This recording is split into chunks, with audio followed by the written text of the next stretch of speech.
ਲਓ ਜੀ, ਤੁਰੇ ਤਾਂ ਜਾਂਦੇ ਅਸੀਂ ਕਰੇਲਿਆਂ ਦੀ ਟਨਲ ਦੇ ਵਿੱਚ ਤੇ ਅਤੀਕ ਸਾਹਿਬ ਦੇ ਨਾਲ ਗੱਲ ਕਰਦੇ। ਇਹਨਾਂ ਨੇ ਪਹਿਲਾਂ ਟਿੰਡੀ ਲਾਈ ਸੀ। ਅਤੀਕ ਸਾਹਿਬ, ਟਿੰਡੀ ਕਿਹੜੇ ਮਹੀਨੇ ਚ ਲਾਈ ਸੀ?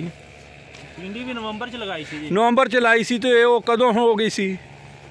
ਆਪਣਾ 40 ਦਿਨਾਂ ਬਾਅਦ ਤੁੜਾਈ ਆ ਗਈ ਸੀ। 40 ਦਿਨ ਬਾਅਦ ਤੁੜਾਈ ਆ ਗਈ। ਟਿੰਡੀ ਦਾ ਕਿੰਨਾ ਬੀਜ ਲੱਗਦਾ?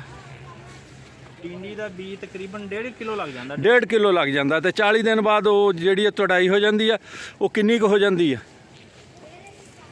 ਤੁੜਾਈ ਮਾਸ਼ਾਅੱਲਾ ਠੀਕ ਹੋ ਜਾਂਦੀ ਹੈ। ਸਟਾਰਟਿੰਗ ਦੇ ਵਿੱਚ ਥੋੜੀ ਹੁੰਦੀ ਆ, ਬਾਅਦ ਉਸ ਤੋਂ ਬਾਅਦ ਛਾਪਰ ਵੱਢ ਜਾਂਦੇ ਆ। ਹਾਂਜੀ। ਹਾਂਜੀ। ਕਿੰਨਾ ਕੁ ਤਕਰੀਬਨ 1 ਏਕੜ ਚੋਂ ਟਨਲ ਦੇ ਵਿੱਚੋਂ ਨਿਕਲ ਜਾਂਦੀ ਆ? ਗੰਦਮ ਨੂੰ ਅੱਛੀ ਰਹਿ ਜਾਂਦੀ ਕਿਉਂਕਿ ਗੰਦਮ ਦਾ ਸੀਜ਼ਨ ਆ। ਕਣਕ ਨਾਲੋਂ ਕਰੇਲੇ ਵੀ ਠੀਕ ਤੇ ਟਿੰਡੀ ਵੀ ਠੀਕ। ਹਾਂਜੀ। ਤੇ ਖੇਚਲ ਕਿੰਨੀ ਕਾ ਉਹਦੇ ਤੇ?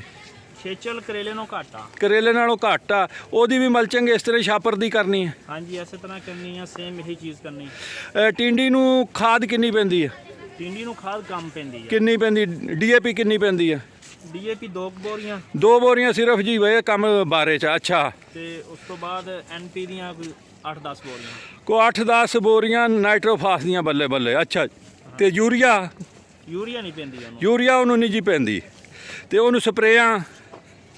ਸਪਰੇਆਂ ਕਰੇਲੇ ਨੂੰ ਜ਼ਿਆਦਾ ਹੁੰਦੀਆਂ, ਉਹਨੂੰ ਡੋਨੀ ਜ਼ਿਆਦਾ ਅਟੈਕ ਕਰਦੀ ਆ। ਅੱਛਾ। ਉਹਨੂੰ ਸਪਰੇ 8 ਦਿਨ ਨਹੀਂ, 4 ਦਿਨ, ਕਿੰਨੇ ਦਿਨ ਕਰਨੀ? ਨਹੀਂ ਕਰਨੀ ਪੈਂਦੀ। ਉਸ ਤੋਂ ਬਾਅਦ ਤੇ ਲੀਫ ਮਾਈਨਰ ਆਂਦਾ ਵਾ। ਹਾਂਜੀ।